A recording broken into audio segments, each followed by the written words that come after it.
Salut à tous, c'est Otakult et on se retrouve pour le top 10 des mangas les plus vendus de l'année 2018 au Japon. Pour être plus précis, il s'agit du nombre de ventes sur la période du 20 novembre 2017 au 18 novembre 2018. Je remercie Flowser du blog Parlons Manga pour son boulot sur le top Oricon tout au long de l'année. Il m'a épargné quelques recherches et donc permis de gagner pas mal de temps. Bien entendu, son blog sera en description. N'hésitez pas à aller check, il fait du bon boulot. Sur ce, je vous propose donc une petite analyse de ces ventes avec un peu de recul, toujours dans le but de suivre l'évolution des tendances manga au Japon. Y aura-t-il des surprises, des absences, des habitués? Eh bien, on va découvrir tout ça ensemble après l'intro.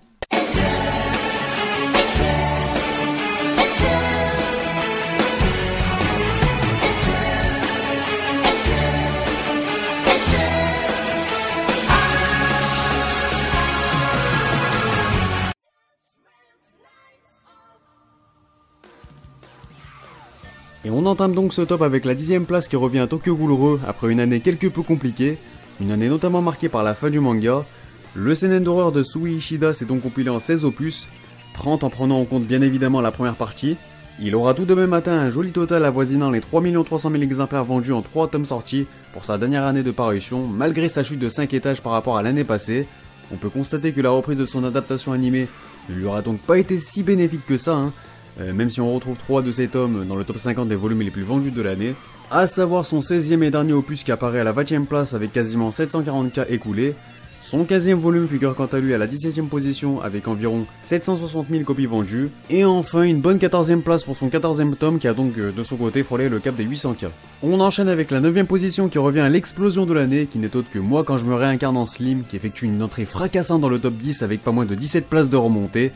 Boosté de façon colossale par son animé qui est toujours en cours et disponible sur Crunchyroll, l'adaptation d'une light novel de Fuse est un véritable succès avec quasiment 3,5 millions de ventes en 4 tomes parus, c'est énorme. Le coup de crayon de Kawakami Taiki n'y est sans doute pas étranger et a sans doute apporté un petit plus à ce shonen. 3 d'entre eux figurent dans le top 50 des tomes les plus vendus de l'année, à savoir son 8e opus qui apparaît au 49e rang avec ses 470 000 unités. Son 6e volume se place quant à lui à la 46e position après avoir quasiment atteint le demi-million. Et enfin, son 7e volume frôle quant à lui plus que jamais ce cap, puisque l'on peut constater que cela ne s'est joué qu'à quelques dizaines d'exemplaires près. Mais il est devancé par un manga qui a frappé encore plus fort et qui a surtout poursuivi son ascension fulgurante tout au long de l'année. Je parle bien entendu de la nouvelle série phare du Shonen Jump qui n'est autre que The Promised Neverland.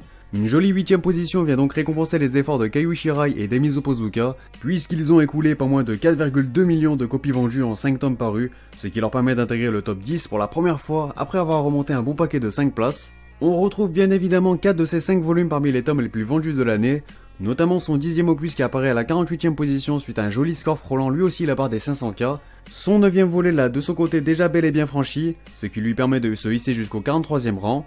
Un peu plus haut on retrouve le 8e volume de la série à la 39e place et ses 546 000 copies vendues, et on peut d'ailleurs constater qu'il suit parfaitement les traces du 7e tome qui figure quant à lui un cran au-dessus, soit à la 38e position après avoir liquidé plus de 550 000 exemplaires, donc voilà c'est quand même énorme. Sans oublier de préciser que The Promised Neverland est un manga qui ne bénéficie pas encore de la même force de frappe que les autres mangas de ce top, puisque c'est bel et bien le seul qui n'a pas encore d'adaptation animée comme Atu, ou du moins d'un anime qui est toujours en cours. Elle est cependant prévue pour début 2019, donc croyez-moi, il y a de grandes chances qu'elle permette l'explosion totale de ce manga en termes de popularité, en termes de vente. Il se pourrait même qu'il figure sur le podium l'année prochaine, si on est optimiste, en tout cas moi j'y crois. Enfin bref, on arrive au 7e rang où l'on retrouve encore Seven Deadly Sins qui conserve sa place.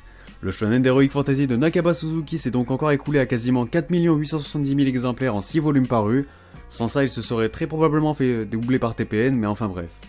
Ses ventes par volume restent malgré tout en baisse, mais lui permettent toujours de se hisser au top des ventes. En témoigne son meilleur volume qui n'est autre que le 29e qui figure à la 30e position, où il culmine à quasiment 620 000 unités. Vient ensuite son 30e opus qui apparaît à la 35e place avec ses 582K, suivi de près par son 31e opus que l'on retrouve à la 36e position suite à ses 565 000 unités écoulées, 41e rang pour son 32e opus qui s'est liquidé à plus de 521 000 exemplaires, et enfin son 33e volume s'empare quant à lui de la 50e place, même s'il s'agit du seul qui n'a pas encore franchi le cap des 500K. Malgré le déclin constant de ses ventes, on peut dire que Nanatsu no Taizai conclut donc encore une très bonne année, dans laquelle il aura placé 5 de ses tomes dans le top 50, donc voilà c'est quand même une sacrée performance. On arrive à la 6ème place qui marque la fin d'une belle série pour Kingdom puisqu'il ne figure plus sur le podium, lui qui a cédé 3 positions cette année. Le seinen historique de Yasuhisa Hara s'est tout de même liquidé à quasiment 5 millions d'exemplaires en 4 tomes. Sa chute est donc due à la stabilisation de ses ventes par tome puisque forcément il fallait bien que sa montée en puissance s'arrête un jour. Et je vous rappelle que le manga ne bénéficie pas de l'appui d'un anime digne de ce nom qui est toujours en cours pour booster ses ventes et continue encore et encore à liquider ses anciens tomes, contrairement à quasiment tous les mangas de ce top. Vous allez voir qu'il n'a encore une fois pas passé très loin du podium, preuve que ce top est très serré cette année.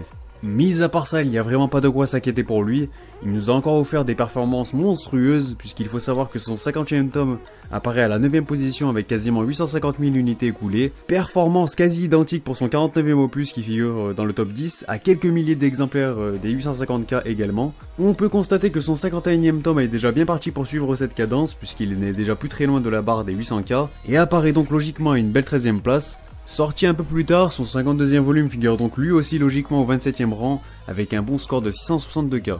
Rassurez-vous, Kingdom est donc toujours de la partie, je vous recommande vivement d'aller vous procurer les tomes disponibles chez Meiad Éditions. Place au top 5 où l'on découvre le manga Haikyuu qui devance de très peu Kingdom avec ses 5 millions d'exemplaires, à la différence qu'il a réalisé cette performance en 6 tomes contre 4 pour Kingdom.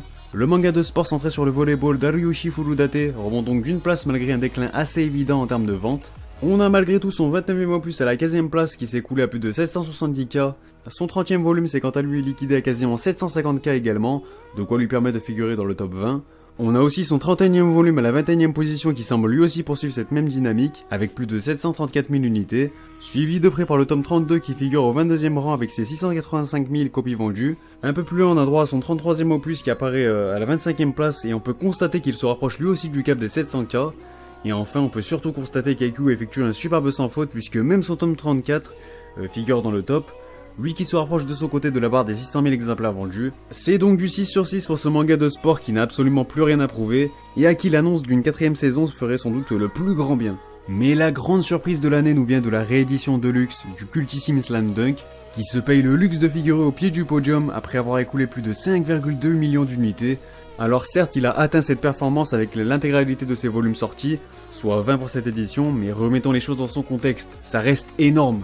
Énorme car il s'agit d'un manga ayant connu son âge d'or dans les années 90, un manga ayant pris fin en 1996, l'année des BG, et qui n'est donc plus vraiment d'actualité. Cette excellente performance prouve donc tout simplement que Slam Dunk est et restera le manga de sport numéro 1 dans le cœur des japonais, un manga qui montre également qu'il est capable de traverser les générations, donc j'espère que cette sublime édition de luxe est vraiment prévue chez Kana, comme le laissent sous-entendre les rumeurs. On arrive au podium où la médaille de bronze revient à Shingeki no Kyojin qui cède donc un petit pion. Le shonen d'Hajime Isayama a connu une année que l'on pourrait limite qualifier de décevante, puisque malgré la reprise de son anime et d'un nombre de 3 tomes parus comme chaque année, il n'a pas pu vendre plus que 5,2 millions et échappe ainsi de très peu à la catastrophe. Pire encore, il est en déclin de 1,3 million, ce qui est assez énorme. Malgré tout, il place tous ses tomes dans le top puisque son 24e apparaît à la 4e place, après avoir tout juste frôlé les 1,5 millions, tandis que le 25e se rapproche tout doucement mais sûrement des 1 400 000 exemplaires, ce qui lui permet d'intégrer le top 5 aussi, sans oublier son 26e opus qui apparaît à la 6e position, après avoir écoulé quant à lui un peu plus de 1,2 million d'exemplaires. Après bien sûr cela reste encore et toujours des performances titanesques pour un manga, mais ne mélangeons pas tout, elles ne sont juste tout simplement pas à la hauteur de ce que SNK nous a déjà montré. Médaille d'argent pour My Hero Academia qui a connu une véritable explosion en termes de vente cette année, en voilà une nouvelle qui devrait faire plaisir aux fans. Alors certes le shonen de Kohei Horikoshi est très bien aidé par son excellente adaptation animée dont les saisons fusent, elles sortent comme des petits pains mais quand même. Il se paye le luxe d'atteindre un score impressionnant de plus de 6 700 000 unités en 4 opus, une performance qui lui permet non seulement de gagner de position, mais surtout de confirmer son impressionnante montée en puissance. Il place bien évidemment tous ses tomes dans le top 50, notamment son 20e qui figure à la 23e position suite à ses 685 000 copies vendues, 16e rang pour son 19e opus qui a atteint quant à lui un total de 758K, bien devancé par son 18e volume et ses 812 000 exemplaires qui le hissent jusqu'à la 12e place, et enfin son 17e tome se paye lui aussi le luxe de dépasser le cap des 800K, de quoi lui permettre de s'insérer au pied du top 10. Reste à savoir quand ce boost s'arrêtera bien entendu, puisque cela ne pourra pas durer indéfiniment, ses ventes finiront par se stabiliser quand l'impact de son anime n'influera plus sur les anciens tomes par exemple. En attendant, on continue et comme vous l'avez probablement déjà deviné, c'est One Piece qui apparaît bien évidemment sur le trône. On peut remarquer que l'incontournable manga d'Eiichiro Oda a connu lui aussi un gros déclin cette année malgré tout. Cela est en partie dû au fait qu'il a pu compter que sur l'appui de 3 tomes seulement, de quoi lui permettre tant bien que mal de dépasser le cap des 8 millions d'exemplaires vendus.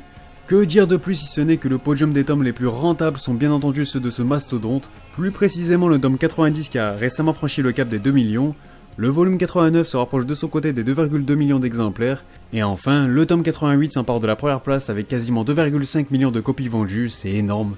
A noter que même s'il n'est pas sorti cette année, le tome 87 apparaît quant à lui à la 47ème position, puisqu'il a encore ajouté quasiment 500 000 unités à son compteur. Vraiment, c'est un manga qui ne cessera jamais de me surprendre, puisqu'en 11 éditions du Top Oricon, personne, et je dis bien personne, n'a encore réussi à le déloger de son trône. C'est ouf. Mis à part ça, on peut déplorer l'absence de One Punch Man qui aurait sans doute répondu présent avec un tome paru supplémentaire, ou sans la réédition de Slam Dunk. Hunter x Hunter qui subit forcément les conséquences de ses hiatus. Il se paye malgré tout le luxe de présenter ses 2 tomes parus de l'année dans le top 10. Même histoire pour Détective Conan qui échappe aussi au top 10, sans doute dû au pose d'Aoyama Gosho. Malgré tout, les ventes de ces nouveaux tomes repartent en hausse, ça en dit long sur la longévité impressionnante de ce manga. Food Wars aussi dont les ventes ne cessent de décliner. On peut également mentionner l'absence de Black Clover qui figurait à la 8ème place du top semestriel, mais comme je m'en doutais, il n'aura pas tenu sur une année entière.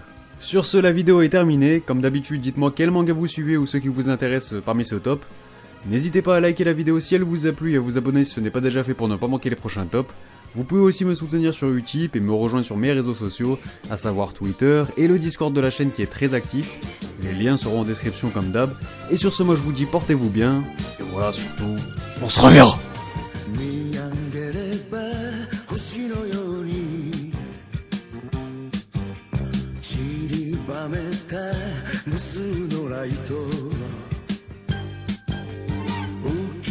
Ugata